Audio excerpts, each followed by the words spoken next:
I never imagined I would be the kind of woman who sniffed her husband's scarf like a detective in some cheap novel.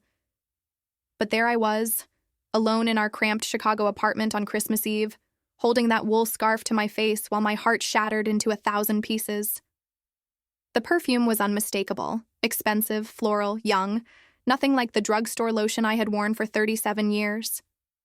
Today I am going to tell you something I never thought I would share. Before we begin, I would be truly grateful if you would take a moment to like this video and consider subscribing to the channel. It helps me keep sharing these stories with those who need them most. My name is Margaret, and I am 72 years old. For the past 4 decades, I have lived in the same 2-bedroom apartment on the south side of Chicago, in a building where the radiators clang all winter, and the hallways smell like boiled cabbage and pine sol. My hands are weathered from years of scrubbing floors that never quite shine, cooking meals that were eaten without gratitude, and folding laundry for a family that barely noticed I existed. I wore the same faded house dress most days, the blue one with tiny flowers that had long since lost their color from too many washes. My gray hair was always pulled back in a tight bun, and my face had developed deep lines around my mouth from years of holding back words I should have spoken. I had become invisible in my own life, a ghost haunting the edges of other people's stories. When I walked down the street, people looked through me, not at me. When I spoke, my words seemed to evaporate before they reached anyone's ears. Even my own reflection in the bathroom mirror had become unfamiliar. Who was this tired old woman staring back at me with hollow eyes and slumped shoulders? That Christmas Eve began like so many others. I woke at 5 a.m, my joints stiff and aching, to prepare the traditional holiday dinner. The kitchen was dark and cold, and I moved through it like a ghost, lighting the old gas stove that hissed and popped before finally catching flame. I had been planning this meal for weeks, saving money from my tiny Social Security check to buy a small ham, potatoes, green beans, and the ingredients for my mother's apple pie recipe. The recipe card was stained and torn, written in her careful handwriting 50 years ago, one of the few things I had left of her. I stood there in the pre-dawn darkness, running my fingers over my mother's handwriting. The ink had faded to a pale brown, and there were grease stains in the corners where her fingers had touched the card while cooking. I remembered watching her make this pie when I was a little girl, standing on a wooden stool beside her in our old farmhouse kitchen. She would let me sprinkle the cinnamon, telling me that the secret to a good pie was love, not precision. "Measure with your heart, Maggie," she would say, calling me by the nickname no one used anymore. My mother had been gone for 10 years, and I missed her with an ache that never quite faded. As I peeled potatoes at the sink, I watched the sky lighten over the neighboring buildings, their brick facades covered in frost. The Christmas tree in our living room was small and artificial, decorated with ornaments I had collected over the years, mostly cheap plastic ones from dollar stores, a few handmade ones from when my children were young. The lights blinked in an irregular pattern because some of the bulbs were burned out, but I could not afford to replace them. Still, I had tried to make it festive. I always tried. I remembered the ornament Michael had made in 2nd grade, a popsicle stick star covered in glitter that was now missing most of its decoration. Susan's paper angel with the crooked halo hung on a lower branch, the construction paper yellowed with age. Daniel's handprint in clay, painted red and green, dated 1989. These were the artifacts of a family life I had believed in once, evidence of happy Christmases that now felt like they had happened to someone else. The apartment had been decorated since the first week of December. I had put up garland around the doorways, arranged my collection of ceramic Christmas Village houses on the bookshelf, and placed candles in every window. I had done all of this alone, without help or acknowledgement.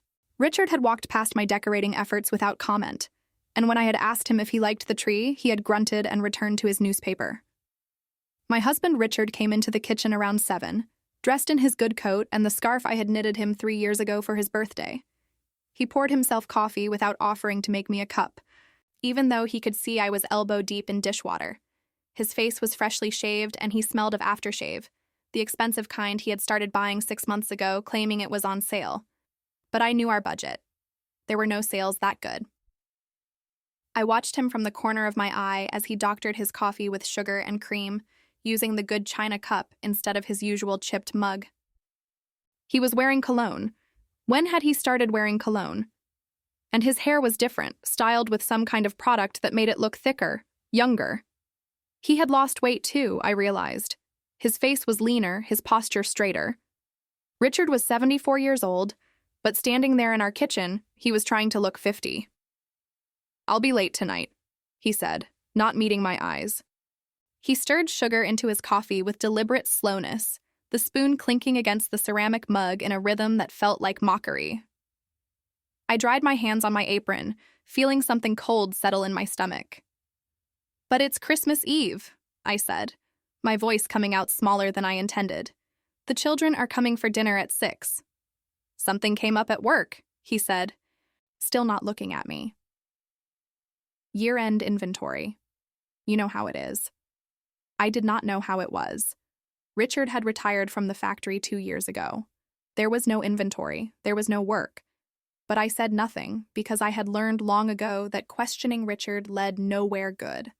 Instead, I nodded and turned back to the sink, my hands submerged in water that had gone tepid. The silence between us stretched out, heavy and uncomfortable. I wanted to say something, wanted to demand the truth, wanted to scream that I was not stupid, that I knew there was no inventory, that I could smell the lies on him as clearly as I could smell that cologne. But the words died in my throat, strangled by decades of learned silence. "Will you be home for dinner at all?" I asked finally, my voice barely above a whisper. I said I'd be late. That means late. His tone was sharp, impatient, as if I were a child asking foolish questions. "Should I save you a plate?" "Don't bother. I'll grab something. Grab something. On Christmas Eve. While I spent all day cooking a meal he would not eat. The waste of it. The waste of my time, my money, my effort, made my chest tighten with anger I could not express. He left without kissing me goodbye, without wishing me a Merry Christmas, without even a second glance. But his scarf had brushed against my shoulder as he passed, and that perfume, that young, vibrant, hopeful perfume, had filled my nostrils and made me nauseous. I stood there for a long time after the door closed, staring at the potatoes bobbing in the cloudy water. The apartment was silent except for the gurgling of the old radiator and the distant sound of a television from upstairs. Slowly, I walked to the coat rack where Richard had hung his scarf the night before, when he had come home late claiming he had been at the Veterans Hall playing cards with other retired men. I lifted the scarf to my face and breathed in deeply. The perfume was definitely there, mixed with Richard's aftershave and the smell of cigarette smoke. Richard had quit smoking 20 years ago, or so he had told me. I pressed the scarf to my face and inhaled again, as if by smelling it more deeply I could understand what was happening to my life. The perfume was floral but complex, jasmine maybe, or gardenia, with notes of vanilla and something citrusy. It was the kind of perfume that came in a beautiful bottle, the kind you saw in department store displays, the kind that cost more than I spent on groceries in a week. It was young woman's perfume, the scent of someone who still believed the world held magic and possibility, and underneath it all was something else, a scent I could not quite identify at first. Then it hit me. Lipstick. The waxy, chemical smell of lipstick, probably transferred when Richard's face had been close to hers. Close enough to breathe her in, close enough to kiss. I sank down onto the floor right there in the hallway, still clutching the scarf, and let myself acknowledge what I had been denying for months. My husband was having an affair. I thought about our first Christmas together, back in 1972. We had been so young, barely in our 20s, living in a tiny studio apartment near the stockyards. Richard had worked double shifts to save enough money for a small engagement ring, and I had sewn my own wedding dress from fabric I found on sale at Woolworth's. That Christmas, we could not afford a tree, so we had strung popcorn and hung it from the ceiling, dancing beneath it to Bing Crosby records on our cheap turntable. He had called me his queen then, his treasure, his everything. We had made love on Christmas Eve that first year, with the popcorn garland swaying above us and snow falling outside our window. Afterward, Richard had held me close and whispered promises about our future, the house we would buy, the children we would have, the life we would build together. "We're going to be so happy, Maggie," he had said. "I'm going to give you everything you deserve." I had believed him. God help me. I had believed every word. When had I become nothing? The question echoed in my mind as I forced myself to stand up, to hang the scarf back on the coat rack, to return to the kitchen and my half-peeled potatoes. When had the transition happened? When had I gone from being his queen to being his servant, his burden, his excuse to find happiness elsewhere? I made myself finish the potatoes, then started on the ham, scoring it with cloves and brown sugar the way my mother had taught me. My hands moved automatically while my mind wandered through the years, picking up memories like scattered photographs. I remembered the first time Richard had stayed out late without explanation.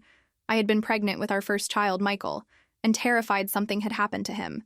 When he finally came home at 2 a.m, he had been angry that I had worried, angry that I had called his friends looking for him.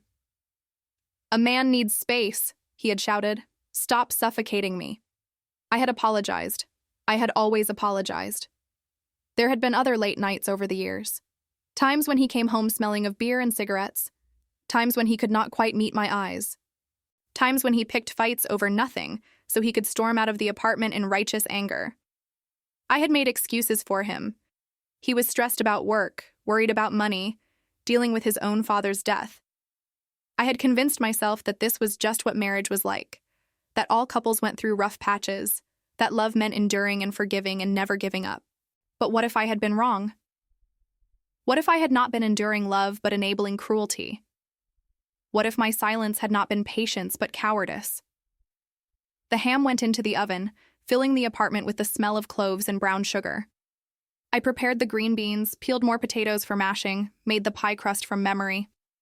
My hands knew these movements so well I could do them without thinking, which was good because thinking hurt too much.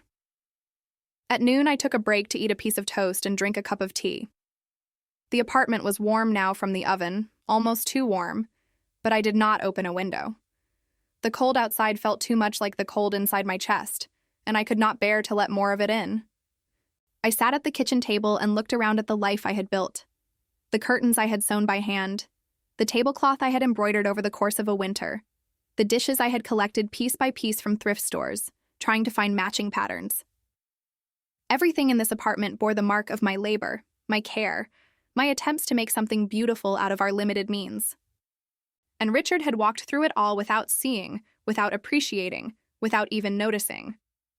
Our children, Michael, Susan, and Daniel, arrived at 6 o'clock sharp, but they came without gifts, without warmth, and certainly without the Christmas spirit I had desperately tried to cultivate. Michael, my eldest at 48, barely glanced at the table I had spent all day preparing. He was already on his phone, texting someone more important than his mother. Susan, 45 and cold as January ice, kissed my cheek with lips that never quite touched my skin. Daniel, my baby at 42, at least smiled, but it was the kind of smile you give a stranger on the bus. Polite, distant, forgettable. "Mom, you look tired," Susan said, in a tone that suggested she was annoyed by my tiredness rather than concerned about it. She unwrapped her expensive cashmere scarf and draped it over the back of a chair as if afraid our furniture might contaminate it. "I've been cooking all day," I said, forcing brightness into my voice. "But I'm fine. I'm so happy you're all here." "Is there Wi-Fi?" Michael asked, still not looking up from his phone. "You know I don't have Wi-Fi, Michael. I can't afford it." He sighed heavily, as if this were a personal inconvenience he had to suffer through. "I'm going to use my hotspot then. I have important emails to check." "On Christmas Eve?" Daniel asked, and I felt a rush of gratitude toward my youngest son for at least acknowledging the absurdity. "Some of us have demanding careers, Daniel," Michael said with an edge that suggested this was an ongoing argument between them. "Where's Dad?" Michael asked, finally looking up from his phone. "He had to work late," I lied, the words tasting like ash in my mouth. Susan laughed, a sharp bark of sound. "Work? Mom, he's been retired for 2 years. What work?" I busied myself with serving the ham, pretending I had not heard her. But Susan never let things go. She had inherited her father's talent for finding weak spots and pressing until they bled. "Is he with her again?" Susan asked, and the way she said "her" made my hands shake so badly I nearly dropped the serving fork. The room went still. Even Michael looked up from his phone. Daniel's face showed something that might have been sympathy, but he said nothing. "I don't know what you're talking about," I said, my voice barely above a whisper. "Oh, please, Mom. Everyone knows. Mrs. Henderson down the hall saw him at Rossi's restaurant last week with some blonde. She said Dad was holding her hand across the table, laughing like a teenager." The room tilted slightly. Rossi's was an expensive Italian place downtown, the kind of restaurant Richard and I had never been able to afford even when he was working. I thought of all the times he had told me we could not go out to eat, that we needed to save money, that my cooking was better than any restaurant anyway. "Mrs. Henderson talks too much," I managed to say. "You know how she gossips. So you're not even going to deny it?" Susan's voice rose, sharp and accusatory. "You're just going to stand there and pretend everything is fine?" "Susan, leave her alone," Daniel said quietly. "No, I'm sick of this. I'm sick of pretending like this is a normal family. Dad's been cheating on you for who knows how long, and you just act like nothing's wrong. It's pathetic." The word hung in the air between us. Pathetic. My own daughter thought I was pathetic. "Maybe Mrs. Henderson was mistaken," I said weakly, but even I could hear how hollow the word sounded. "She wasn't mistaken, Mom. I've seen him too." This admission hit me harder than the original revelation. "You've seen him? With her?" Susan had the grace to look uncomfortable. "A few months ago, I was downtown for a meeting and I saw him going into the Palmer House Hotel with a woman, a blonde woman, younger, wearing a red coat. They were holding hands." "And you didn't tell me?" The pain in my chest was so sharp I could barely breathe. What was I supposed to say? "Hey, Mom, by the way, Dad's having an affair? I thought maybe you already knew. I thought maybe you two had some kind of arrangement." An arrangement. As if Richard and I were sophisticated people who had evolved beyond conventional marriage, rather than what we really were. An old man who had grown bored with his wife and an old woman too frightened to admit it. "Mom," Daniel said gently, his voice the only kind one in the room. "How long have you known?" I could not answer. Instead, I fled to the kitchen, tears blurring my vision as I pulled the apple pie from the oven. Through the doorway, I could hear them talking in low voices, discussing me like I was a problem to be solved or, worse, a problem they had grown tired of solving. I stood at the kitchen counter, gripping the edge until my knuckles turned white, and let the tears fall silently. I had spent all day cooking for them. I had spent all month planning this dinner, saving money, trying to create one perfect family moment. And this was what I got. Accusations, indifference, and confirmation that my husband had been publicly humiliating me while our children watched and said nothing. Through the doorway, I could hear snippets of their conversation. Should have told her months ago. Not our place to get involved in their marriage. She must have known on some level. Probably in denial. They spoke about me as if I were not there, as if I had no agency, no feelings, no right to participate in discussions about my own life. I was just their mother, the woman who cooked and cleaned and existed in the background of their important lives. I wiped my eyes and brought the pie to the table. They stopped talking when I entered, which somehow made everything worse. Dinner was a quiet affair.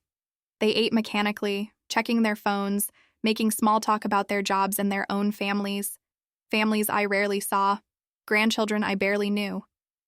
I had 5 grandchildren total, ranging from ages 8 to 19, but they never visited unless their parents forced them. Last year, my youngest granddaughter Emma had asked her mother in my hearing, "Do we have to go to Grandma's house? It smells weird there and there's nothing to do." Susan had not corrected her.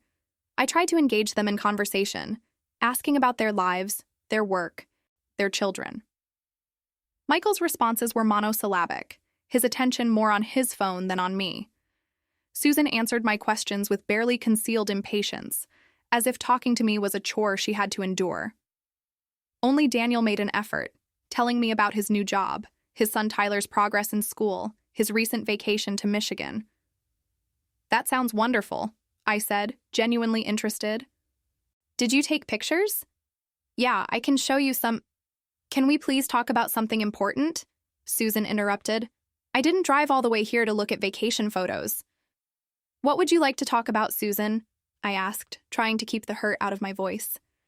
How about the fact that your marriage is falling apart? How about the fact that Dad is making a fool of himself, and you, in front of the entire neighborhood? How about the fact that you're sitting here serving dinner like everything is normal when it's clearly not? Susan, that's enough, Daniel said, but she ignored him. No, it's not enough. Someone needs to say this. Mom, you need to leave him. Get a lawyer. Protect yourself financially. Stop being a doormat. I'm not a doormat, I said quietly. But even as I said it, I knew it was not true. Then what do you call this? Susan gestured around the table. You spent all day cooking for a man who couldn't be bothered to show up. You're wearing yourself out for a family that barely appreciates you. You've spent your entire life taking care of everyone else. And for what? What has it gotten you? After dinner, as I cleared the plates, Michael pulled out his checkbook. Mom, I need to borrow $5,000, he said casually, as if he were asking for a glass of water. My hands stilled. Michael, I don't have that kind of money. Yes, you do. You have that savings account from Grandpa's life insurance. That money, my father's final gift to me, was supposed to be my security. The only thing standing between me and complete destitution if something happened to Richard. It was barely $12,000, saved over years of denying myself every small pleasure. That's for emergencies, I said. This is an emergency. I'm behind on my mortgage. If I don't pay, we'll lose the house. I looked at my son, really looked at him. He was wearing an expensive watch, designer shoes, a cashmere sweater that probably cost more than I spent on clothes in a year. His car outside was a Tesla, less than 2 years old. He lived in a house worth over $700,000 in a prestigious suburb. And he was asking me, a woman who clipped coupons and bought her clothes at thrift stores, for $5,000. What about your investment income? I asked. Michael worked in finance and had always bragged about his stock market success, his cryptocurrency investments, his diversified portfolio. The market's been down. Bitcoin crashed. I had some bad luck with a few trades. Bad luck. As if gambling away his fortune was the same as being struck by lightning. What about your wife's income? What about cutting back on your expenses? Have you considered selling the Tesla? Michael's face flushed with anger. Sell my car? That's ridiculous. I need that car for work.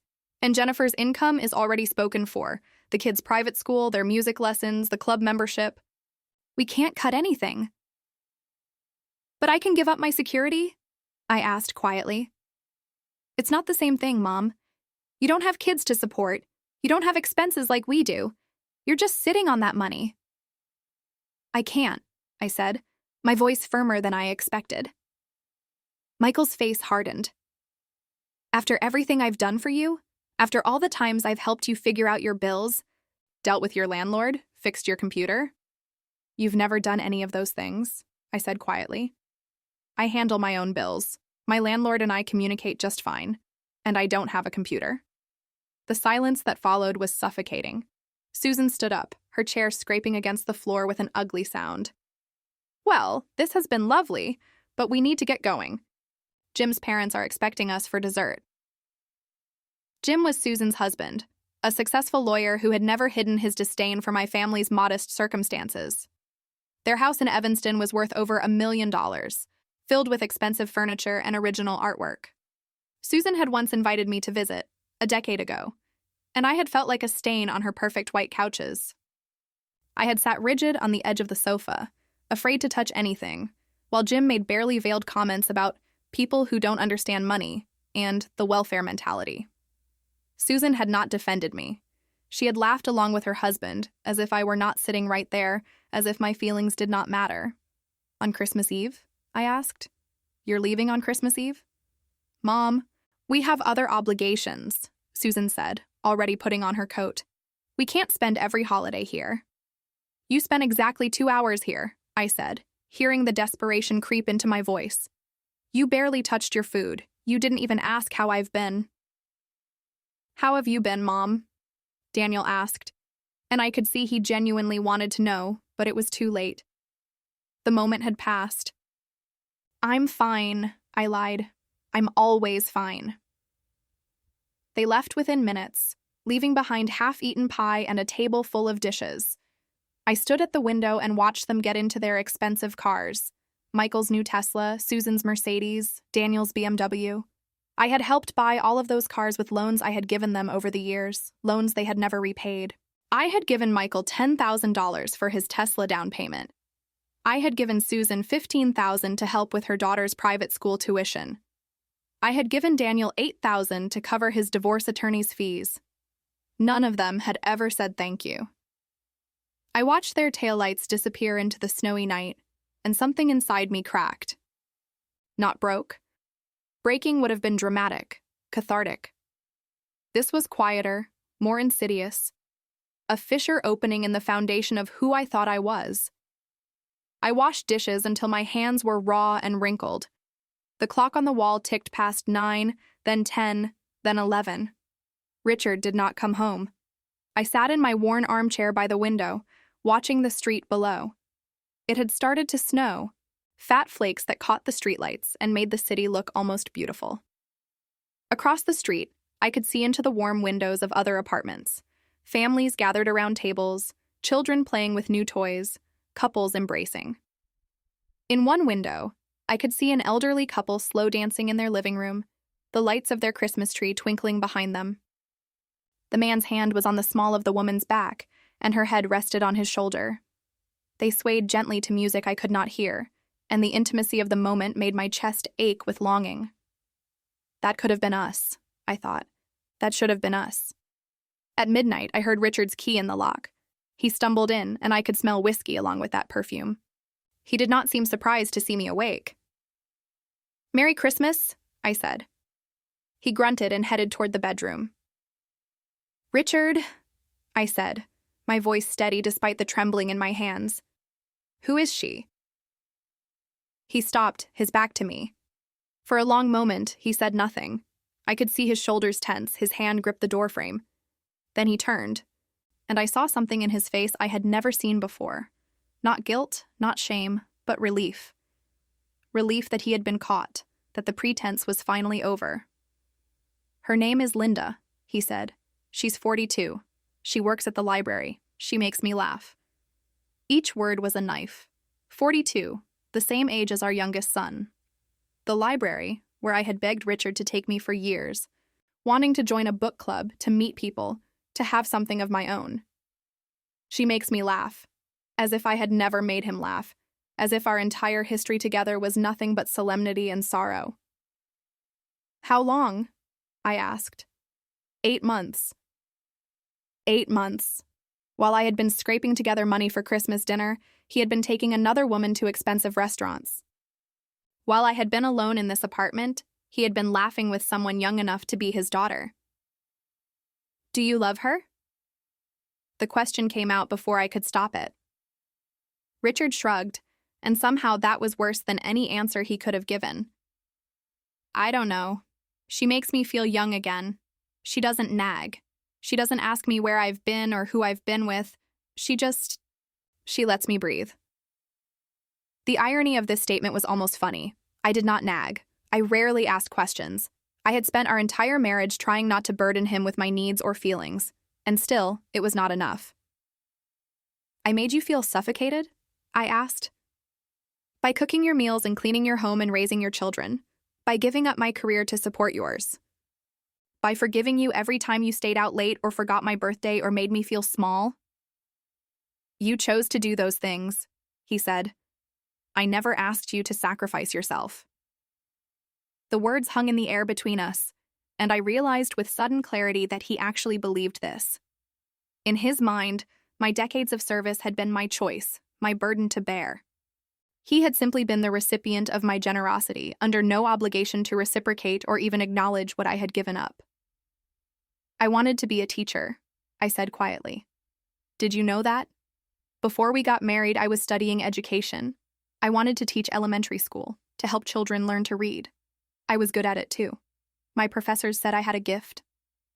Richard looked uncomfortable, as if I were bringing up ancient history that had no relevance to our current situation. "But you said we couldn't afford for me to finish school. You said the children needed me at home. You said my place was with our family, not in a classroom full of other people's kids. That was 50 years ago, Margaret. I don't see what. I gave up my dream for you, for us. And I don't regret it, or I didn't, until now. But don't you dare tell me I chose this. I chose you. I chose our marriage. I chose to believe that partnership meant sacrifice and compromise and putting family first. But it wasn't a partnership, was it? It was me giving and you taking over and over until there was nothing left of me. I want a divorce, I said. Richard laughed. Actually laughed. On what grounds? I provide for you. I've never hit you. You have a roof over your head and food on the table. On the grounds that you are in love with another woman. Love is not a legal requirement for marriage, Margaret. And anyway, you can't afford a divorce. You have no income of your own, no assets. Everything is in my name. This apartment, our savings, my pension. You'd end up with nothing. He was right, and we both knew it. I had let him handle all the finances, trusting him to protect our future. I had signed papers without reading them, believing that his interests were my interests. I had been a fool. Besides, Richard continued, his voice taking on a cruel edge, who would want you? You're 72 years old. You have no job skills, no education, no prospects. You think you can just start over at your age? You'd end up in some subsidized housing project living on food stamps, alone. At least with me, you have dignity. Dignity. He thought this was dignity, being cheated on, lied to, dismissed, and diminished. He thought I should be grateful for the privilege of cooking his meals and washing his clothes while he built a life with another woman. Richard went to bed, leaving me alone with the dying Christmas tree and the cold remains of dinner. I sat there until dawn, watching the snow pile up on the window ledge, thinking about the woman I used to be before I became Richard's wife. I had been smart once, ambitious. I had wanted to be a teacher, to help children learn and grow. But Richard had convinced me that my place was at home, that our children needed me more than any classroom full of strangers. Our children who now barely spoke to me unless they needed money. I thought about all the times I had defended Richard to my mother, who had never liked him. He works hard, I would say. He's under a lot of stress. My mother had died 10 years ago, and I wondered if she was watching me now, shaking her head at the mess I had made of my life. My mother had tried to warn me. The night before my wedding, she had sat me down and asked if I was sure about Richard. He's charming, Maggie, she had said. But charm isn't the same as character. I see the way he talks over you. The way he makes decisions without consulting you. Are you sure this is what you want? I had been offended, defensive. You don't know him like I do, Mama. He loves me. He's going to take care of me. And she had nodded, sadness in her eyes, and said, I hope you're right, baby. I truly do. But she had not been wrong. My mother had seen in one evening what it took me 50 years to acknowledge. Richard's charm had always been for other people, never for me. Once he had won me, once I had committed myself to him completely, the charm had evaporated, replaced by indifference and casual cruelty. The next morning, I did not make Richard breakfast. I did not iron his shirt or lay out his clothes. When he came into the kitchen expecting coffee, he found me sitting at the table with a notepad making a list. What are you doing? He asked. Calculating what you owe me, I said. He laughed, but there was uncertainty in his eyes. I don't owe you anything. 50 years of unpaid labor, cooking, cleaning, childcare, laundry, shopping, home maintenance. If I had been paid minimum wage for all of that, and my work was worth far more than minimum wage, you would owe me millions. That's absurd. Is it? You got to build a career because you had a wife at home managing everything else. You got to retire comfortably because I stretched every dollar, mended every piece of clothing, cooked every meal from scratch. You got to have children without changing a diaper or missing a day of work.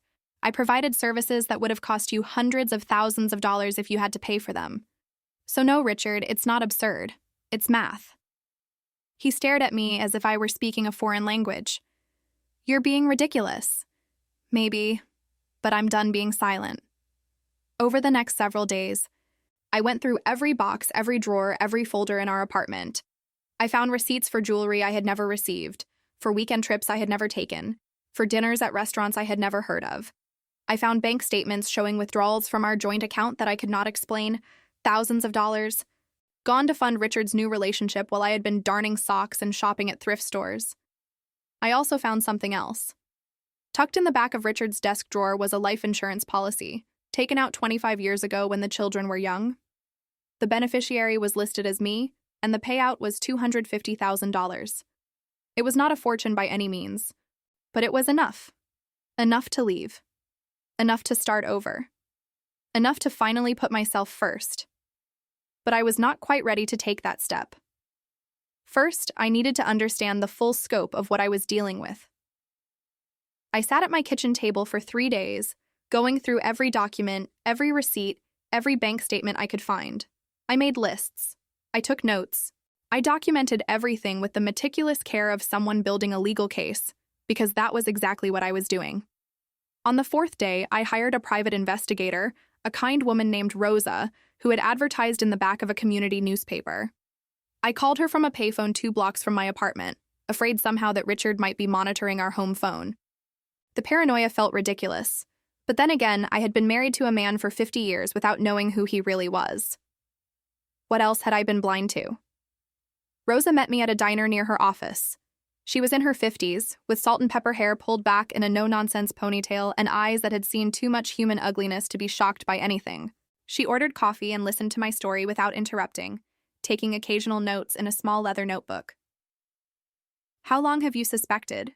she asked when I finished. "Months, I think. But I didn't want to believe it." "Is that foolish?" "It's human," Rosa said. "We believe what we need to believe to survive. There's no shame in that." She charged me $300, money I took from my father's life insurance fund, and promised to have a preliminary report within a week. "I'll be thorough," she said, "but I should warn you. Sometimes the truth is harder to live with than the suspicion. Are you sure you want to know?" "I'm sure," I said, and I meant it. The not knowing had been eating me alive. Whatever truth Rosa uncovered, at least it would be concrete. I could build a new life on truth, but I could not build anything on the quicksand of denial. True to her word, Rosa called me exactly 1 week later and asked to meet. This time, we met at her office, a modest space above a dry cleaner in a neighborhood I had never been to before.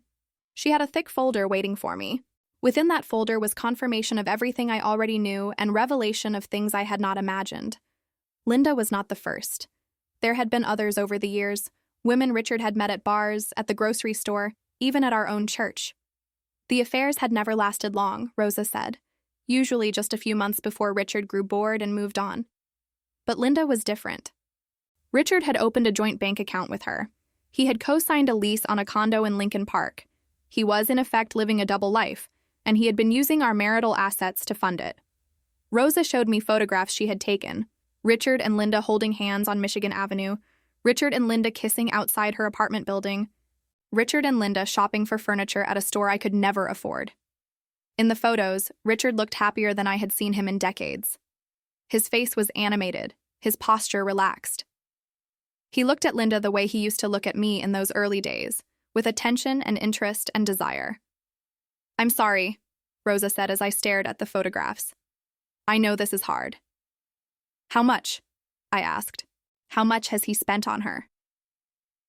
Rosa handed me another document, a spreadsheet she had compiled tracking Richard's expenditures. Over 8 months, he had spent nearly $40,000 on his affair. Dinners, gifts, rent for the condo, furniture, trips to the theater, weekend getaways. $40,000 while I had been shopping at thrift stores and cutting coupons. I felt many things in that moment: rage, betrayal, humiliation, but most of all, I felt stupid. How had I not seen this? How had I been so blind? The answer, of course, was that I had not wanted to see. I had built my entire identity around being Richard's wife, Michael and Susan and Daniel's mother. Without that role, who was I? Just an old woman with arthritis and gray hair and nothing to show for 72 years of living. But even as I thought this, I knew it was not true. I was more than my roles. I had to be. I had existed before Richard, and I would exist after him. I just had to remember who that person was. New Year's came and went without celebration.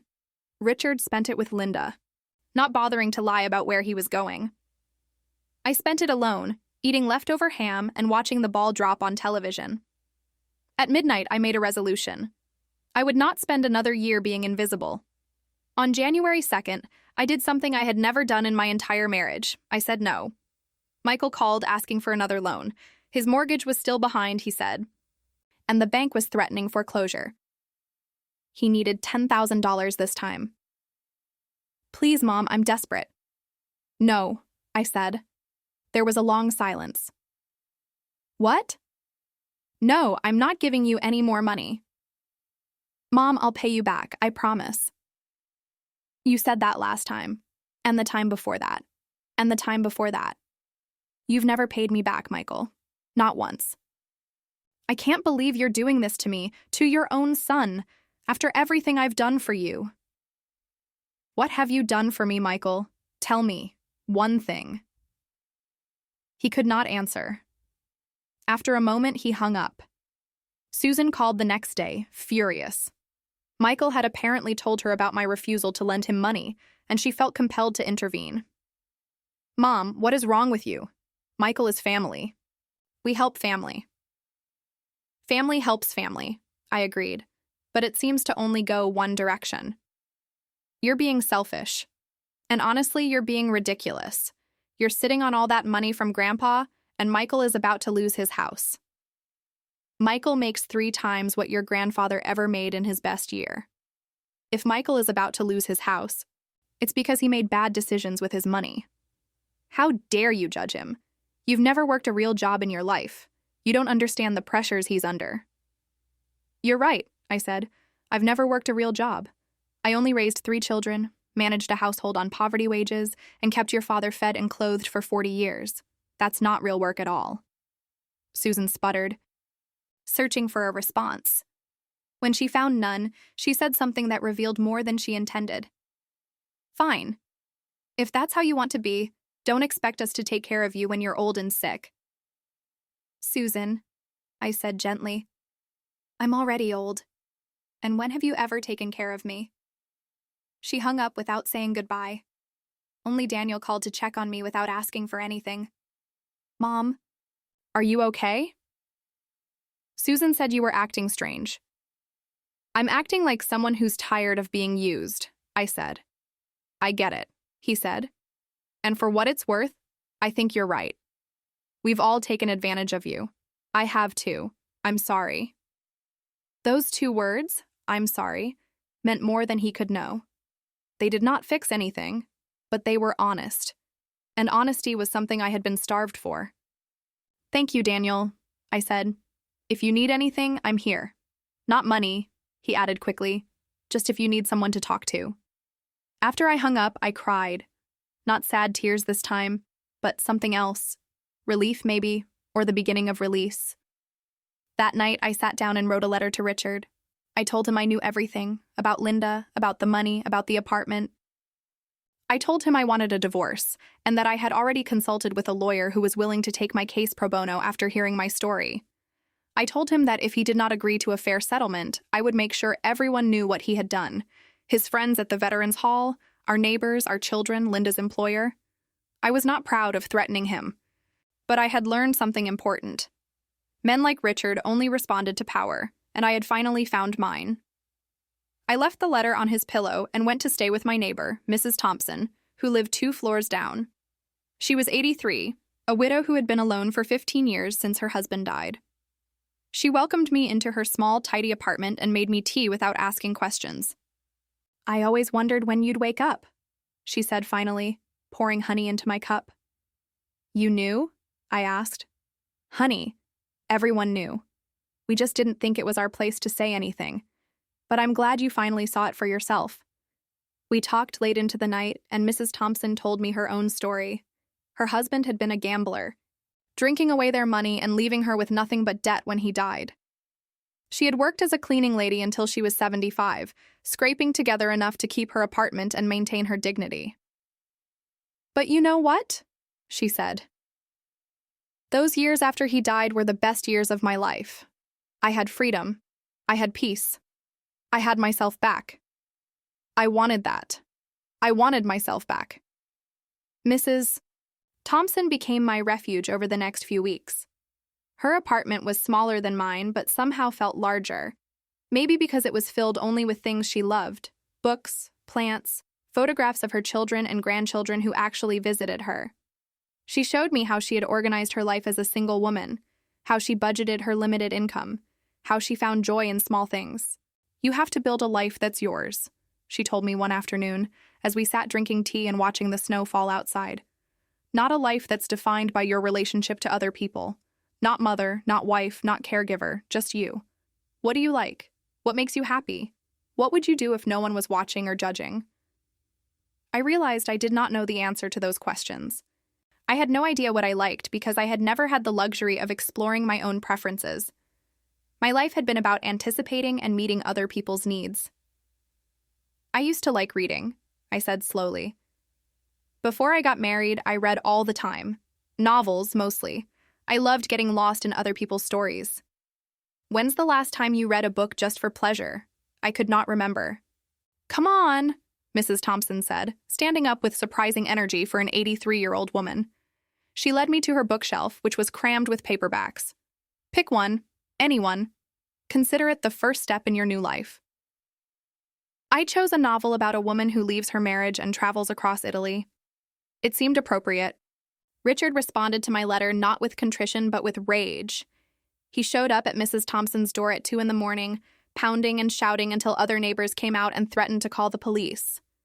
Mrs. Thompson, fierce despite her small frame, told him through the door that if he did not leave immediately, she would call the cops herself.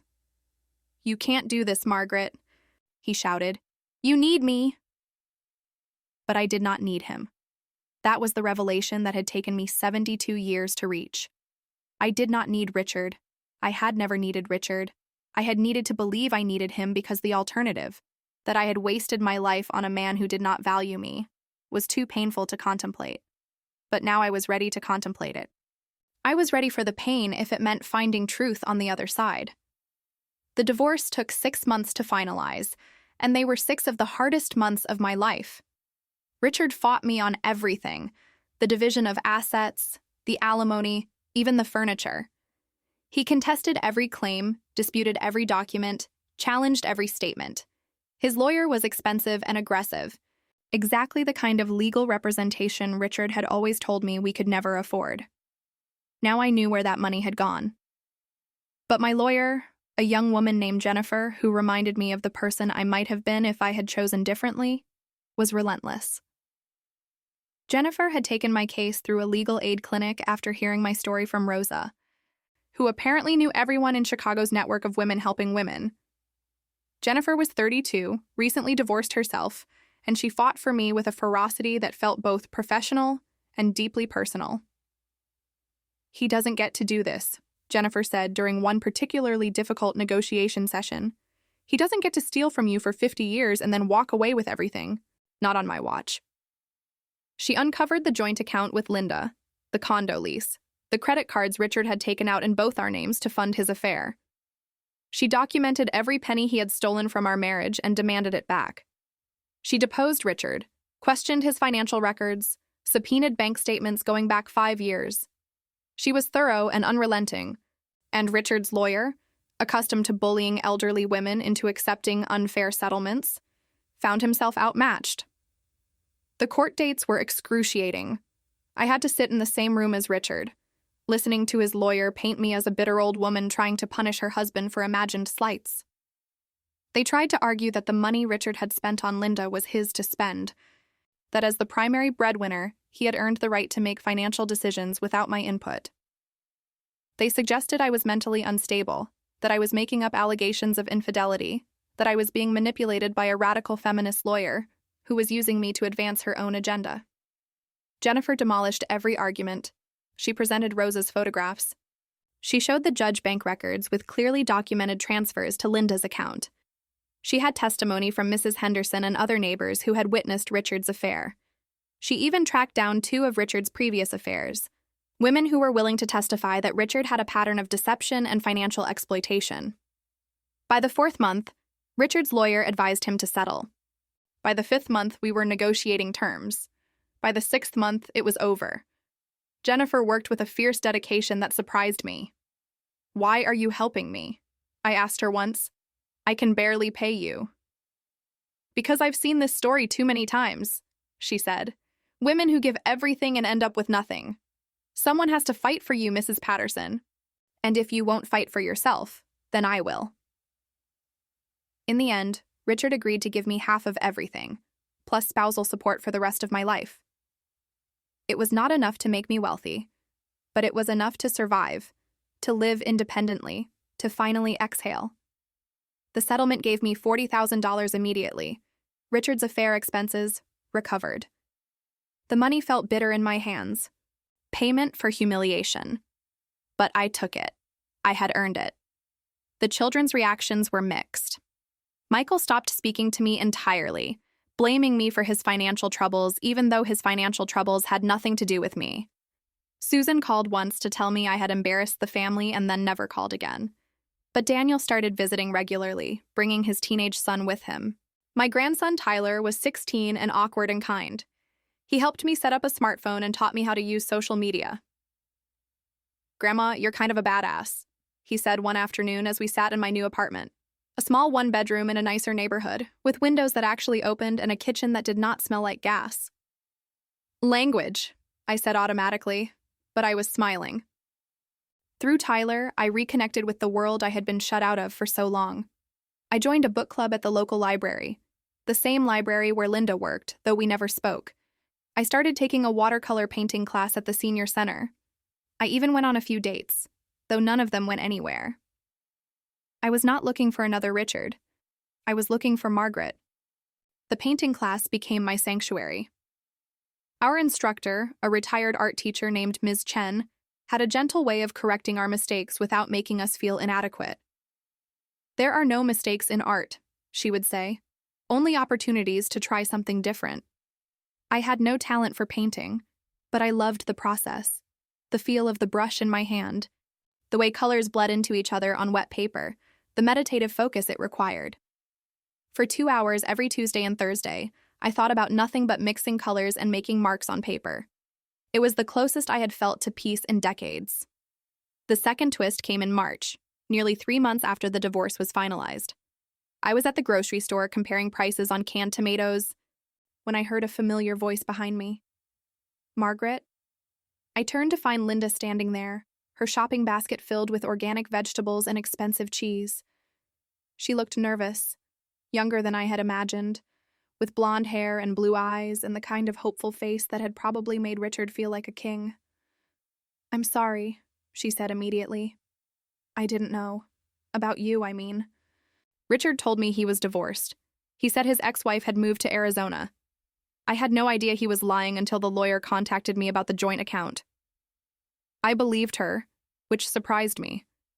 I had spent months hating this woman, imagining her as a villain who had deliberately destroyed my marriage.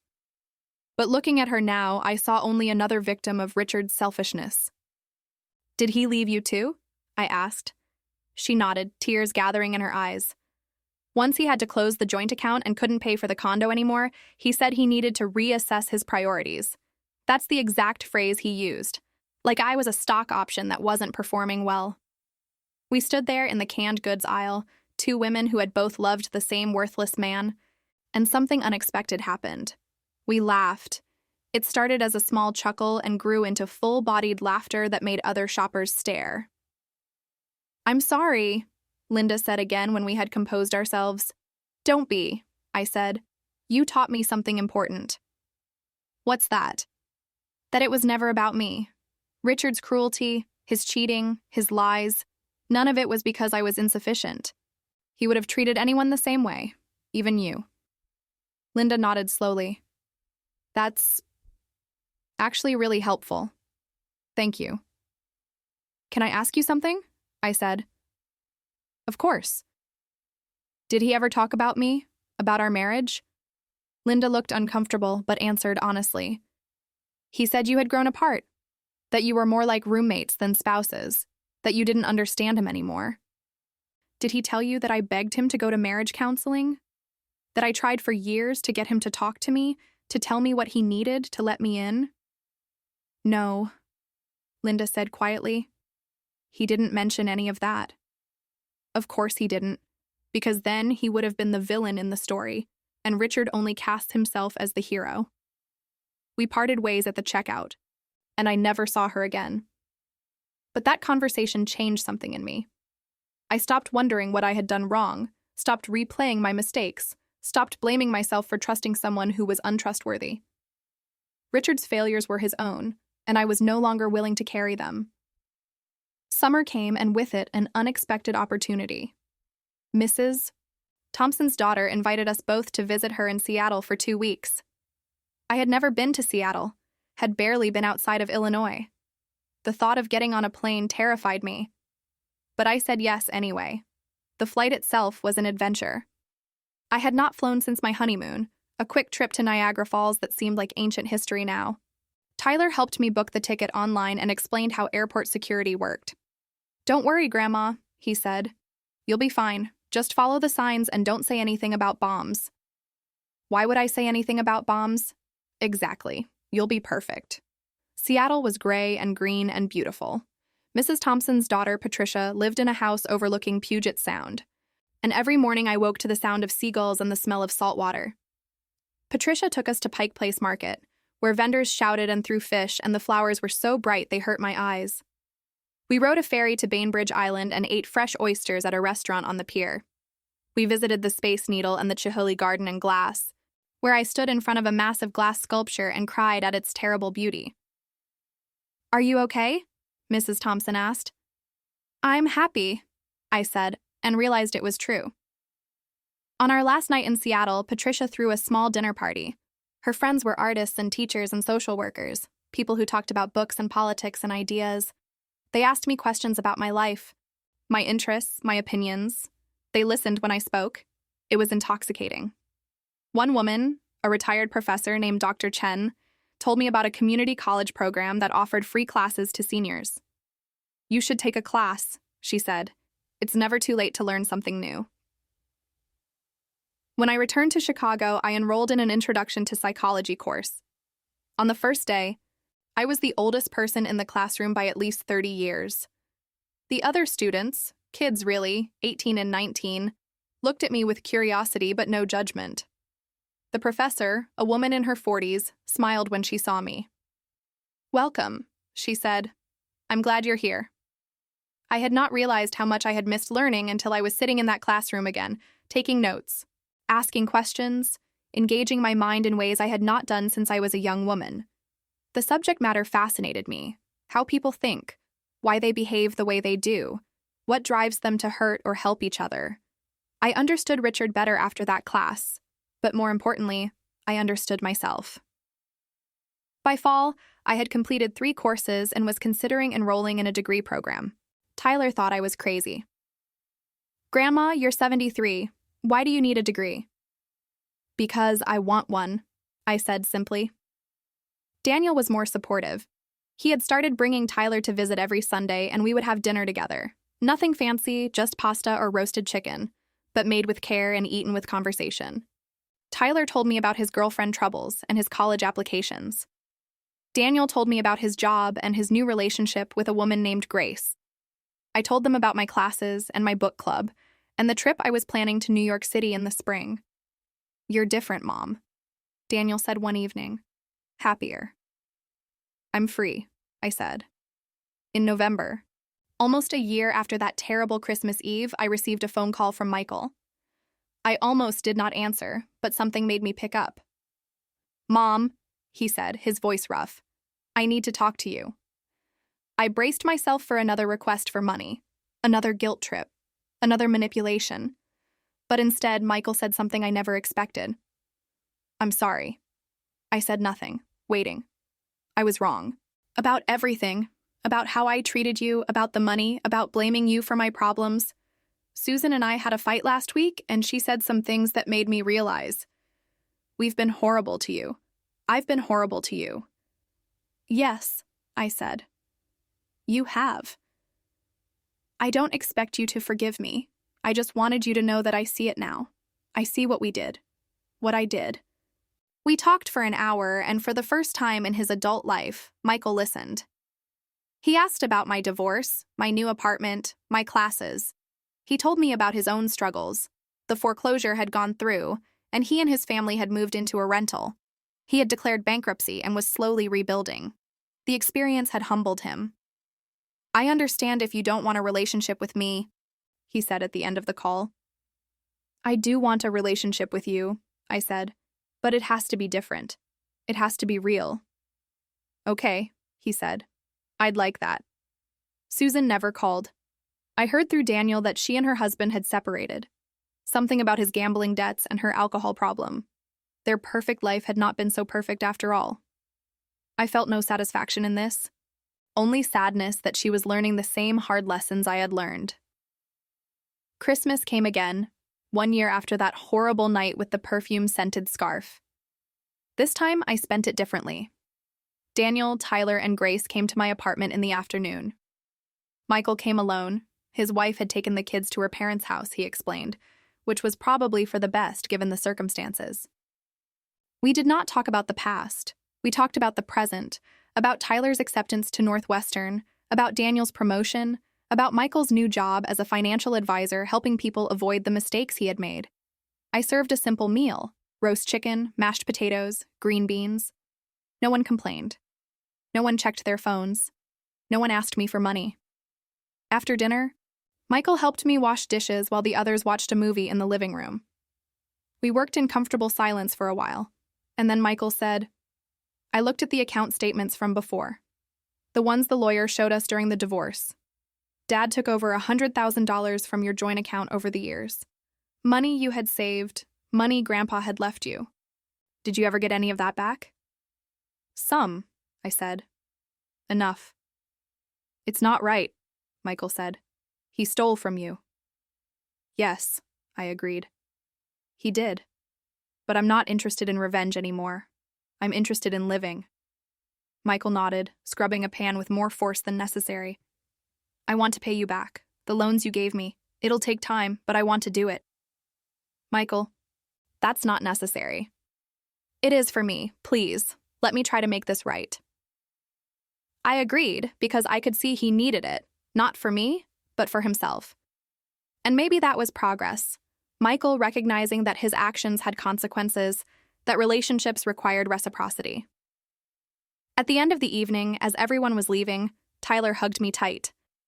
"Merry Christmas, Grandma. I'm proud of you." "I'm proud of you too," I said. After they left, I poured myself a glass of wine, a decent bottle that Daniel had brought, not the cheap stuff Richard used to buy, and stood at my window looking out at the Chicago skyline. The lights stretched out in every direction, golden and white and red. The city looked different to me now, full of possibility instead of confinement. I thought about the woman I had been a year ago, standing in that cramped kitchen, holding her husband's scarf and smelling another woman's perfume. She had been broken, lost, desperate. But she had also been ready for change, even if she had not known it yet. I thought about all the years I had wasted trying to earn love from people who were incapable of giving it. I thought about the sacrifices I had made, the dreams I had abandoned, the version of myself I had buried in order to be what everyone else needed. And then I thought about who I was becoming: a student, a friend, a traveler, a woman who said no when she meant no and yes when she meant yes, a woman who took up space and had opinions and wore colors brighter than beige, a woman who was learning, finally, to love herself. The perfume on Richard's scarf had been a gift, though I had not recognized it at the time. It had been the crack in my denial, the fissure that eventually split wide open and set me free. I raised my glass to the city, to the future, to myself. "Happy New Year, Margaret," I said aloud. "Welcome home." The years since have brought more changes, more growth, more moments of both pain and joy. I completed my associate's degree in psychology at 75, becoming one of the oldest graduates in the college's history. The local newspaper did a story on me, and I received letters from other women my age who were inspired to go back to school themselves. One letter in particular moved me. It was from a woman named Dorothy, 70 years old, who said she had been in an unhappy marriage for 43 years. Reading about my story had given her the courage to file for divorce. "I thought it was too late for me," she wrote. "But if you can do it at 72, maybe I can do it at 70. Thank you for showing me that it's never too late to choose yourself." I wrote back to her, and we began corresponding regularly. Eventually, Dorothy came to visit me in Chicago, and we spent a weekend talking about our experiences, sharing our wounds, celebrating our freedom. She had also enrolled in classes, English literature, her lifelong passion. We became friends, real friends, the kind I had never had when I was married. The kind built on mutual respect and shared experience rather than proximity and obligation. I traveled, not extensively, I was not wealthy, but meaningfully. I visited my cousin in Boston, saw the fall leaves in Vermont, took a cruise to Alaska with Mrs. Thompson. I stood on a glacier and felt the ancient ice beneath my feet, and understood, in a way I never had before, that I was part of something vast and ongoing.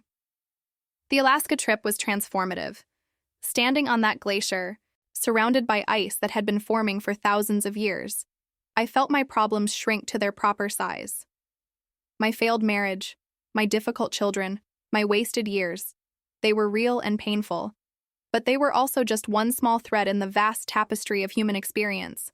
I was not alone in my suffering, and I was not alone in my capacity to survive and thrive. I dated a few men, though none seriously. I discovered I rather liked living alone, having complete control over my space, my time, my choices. No one to cook for but myself. No one to clean up after. No one to lie to me. One man, a widower named Frank, whom I met at the senior center, asked me to marry him after 6 months of dating. He was kind, financially stable, attentive. Everything Richard had not been. But I said no. "Why?" Frank asked, genuinely confused. "We get along well. We enjoy each other's company. Wouldn't it be nice to have a partner again?" "I already have a partner," I said. "Myself.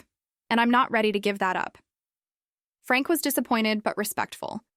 We remained friends, meeting occasionally for dinner or a movie. But I never regretted my decision. I had spent 50 years prioritizing someone else's needs and desires. Now it was my turn. Richard remarried, not Linda, but another woman, younger still. I heard about it through Daniel and felt nothing but a distant pity for her. I wondered if she knew what she was getting into, if she had seen the warning signs I had missed. But it was not my concern anymore. Richard was not my concern anymore. My relationship with my children evolved slowly. Michael and I developed a cordial, if not deeply intimate connection. He paid back the loans over the course of 3 years, and I could see the effort cost him something real. With each payment, he seemed to stand a little straighter, to speak with a little more humility. He was learning lessons I wished he had learned earlier, but better late than never.